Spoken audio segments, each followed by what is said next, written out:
Ciao a tutti, oggi parliamo di 3 profumi per la primavera con 3 caratteri completamente diversi. Partiremo da un profumo che è una giornata di sole in piena primavera. Passeremo poi a un profumo che ha un'aura un po' più malinconica, più intima e dolce. E chiuderemo con un profumo che è invece più simile a una giornata primaverile di pioggia, più grigia, più capricciosa e un po' più austera. Per descrivere questi profumi useremo delle palette di colori e per aiutarci a capire le atmosfere che questi profumi evocano, almeno dal mio punto di vista, useremo anche dei riferimenti cinematografici. Iniziamo. Partiamo dalla giornata di sole e il primo profumo di cui parliamo è lui, è il mio preferito tra i tre. A mio parere è un piccolo capolavoro olfattivo ed è Baiser Volé di Cartier. Eccolo qui. Anche la boccetta è bellissima, stupenda, adoro. È la prima volta che l'ho spruzzato su pelle e l'ho annusato, ho sorriso. È uno di quei profumi che fanno sorridere, tanto sono belli, almeno a mio parere. È il profumo più arioso e delicato tra i tre. È praticamente giglio in testa, in cuore e in fondo e con un'apertura lievemente agrumata. Si ha quasi la sensazione di portarsi al naso un giglio e recidere un gambo. Ha quel tipo di profumo naturalissimo, verde, eh, essenziale, cioè questo è un profumo essenziale, non ha niente di troppo, non ha niente di più. È uno di quei profumi dove togli proprio tutto quello che non serve e resta l'inevitabile. Ed è questo che lo rende assolutamente bellissimo, senza tempo, elegantissimo, direi femminile, anche se non sono del tutto d'accordo nel classificare un profumo come maschile o femminile, ma è un profumo vicino alla natura, è lineare, senza tempo, è stupendo, bellissimo, io lo adoro profondamente. Per quanto riguarda la palette di questo profumo, eccola, è una palette fatta di verdi tenui, luminosi. È una palette che è botanica, non ha un vero e proprio centro di gravità. Sono colori piuttosto bilanciati, è una palette che ha respiro, che non trattiene. Qui c'è la prima e unica eccezione a questo video, nel senso che per gli altri 2 video ho individuato senza troppa difficoltà un film, mentre per Besevolé no. Qualsiasi film avessi in testa aggiungeva qualche elemento che non c'è in questo profumo. Non sono riuscita a trovare un film che gli calzasse a pennello. Anzi, se voi conoscete questo profumo meraviglioso e avete un'idea, di un film da associare, scrivetelo pure nei commenti e vi leggo volentieri. Passiamo al profumo per la primavera numero 2. La parola chiave di questo profumo per me è sospensione e sto parlando di Miyabi Woman di Annayake.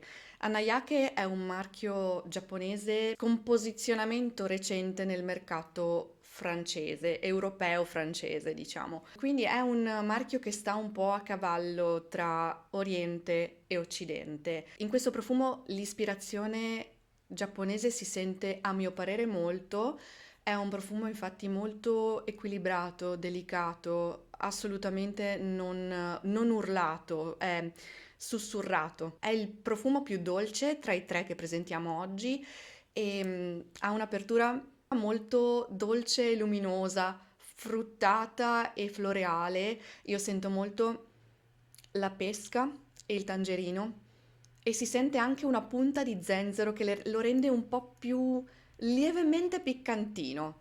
In cuore troviamo invece fresia, eliotropio e tuberosa e il profumo è sostenuto nel fondo da vaniglia, fava tonka, sandalo e ambra e muschio bianco. Lo definirei un floreale orientale dove ci sono delle spinte verso il fruttato, lo speziato, il dolce, il pulito e tutte queste spinte sono in un equilibrio perfetto, cioè nessuna prevale veramente sull'altra, è come se formassero un cerchio senza balze, senza irregolarità. In questo Lo trovo un profumo assolutamente equilibrato, molto educato, è un profumo che sento dolce ma assolutamente non stucchevole, con questo lieve twist piccantino di zenzero in testa. È davvero un profumo carino, fatto di spinte centrifughe che si bilanciano tra loro. Per quanto riguarda la palette di Anayake Woman, eccola qui. È sicuramente la palette più calda tra i tre profumi che presento oggi, proprio perché appunto ci sono spinte, come abbiamo detto, in diverse direzioni. È una palette acquerellata, pastellosa, non ho messo colori saturi.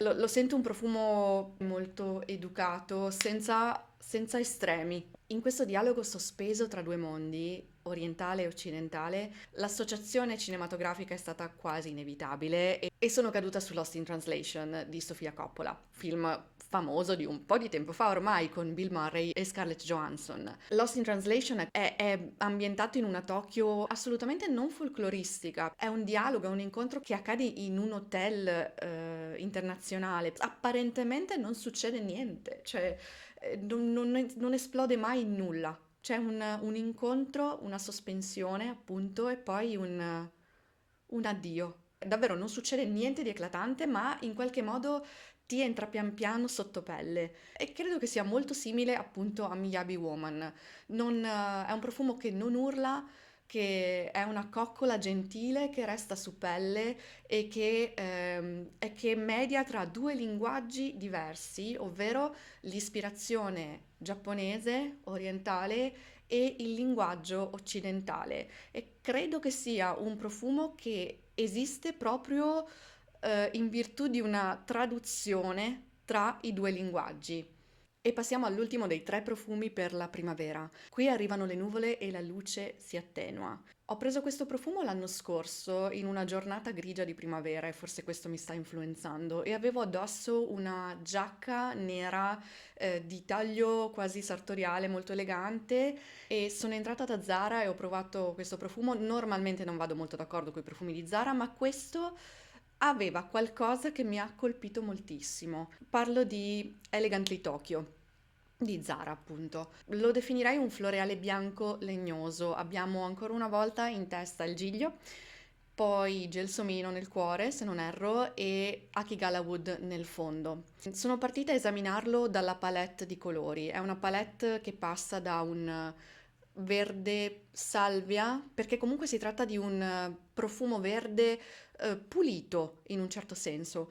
Poi si passa a due colori neutri che quasi minerali, perché è come se, non so come dire, è come se gigli e gelsomini di Elegantly Tokyo fossero già recisi e adagiati su pietra. Si chiude con un'atmosfera, con un verde più cupo, quasi di cipresso, e e di un nero che non è, attenzione, parlando di cipressi e passando al nero, non è un nero di morte, ma è un nero di solennità, di presenza, di forza anche.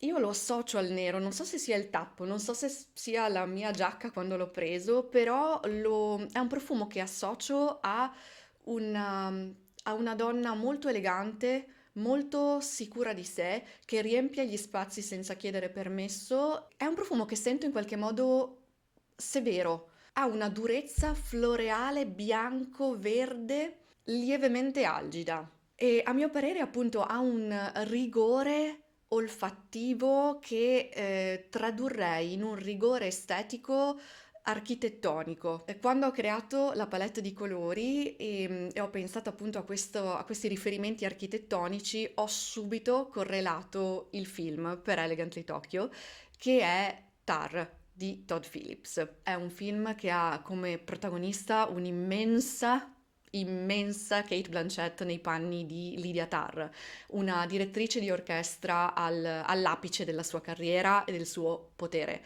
È una donna controllante, ossessiva, estremamente colta, con un indubbio fascino all'inizio che via via rivela nel corso del film dei lati oscuri.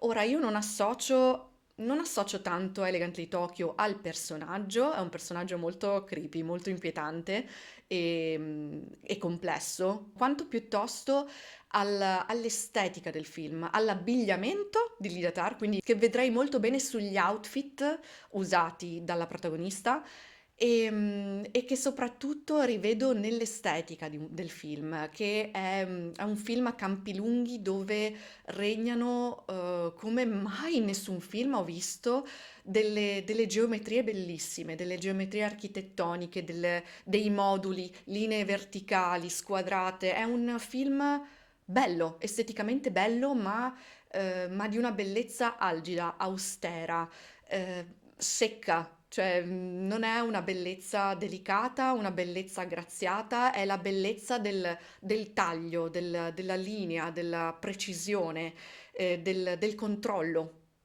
È un film esteticamente pazzesco, duro, duro come la Berlino in cui è ambientato, grigio. E ha tra l'altro dei colori che non l'ho fatto apposta, non l'ho previsto, che somigliano tantissimo alla palette che appunto avevo individuato per Elegantly Tokyo prima di trovare il film. Se sei arrivato fin qui ti ringrazio per la tua attenzione, per il tuo tempo. Fammi sapere nei commenti se conosci questi tre profumi, se sei d'accordo nell'associarli alla primavera o se conosci altri film da associare a questi profumi. Noi ci vediamo per il prossimo video, sto lavorando sempre a una triade di profumi, sempre da presentare attraverso dei linguaggi visivi. Se vorrete scopriremo insieme quali la prossima settimana. Grazie a tutti e un bacio!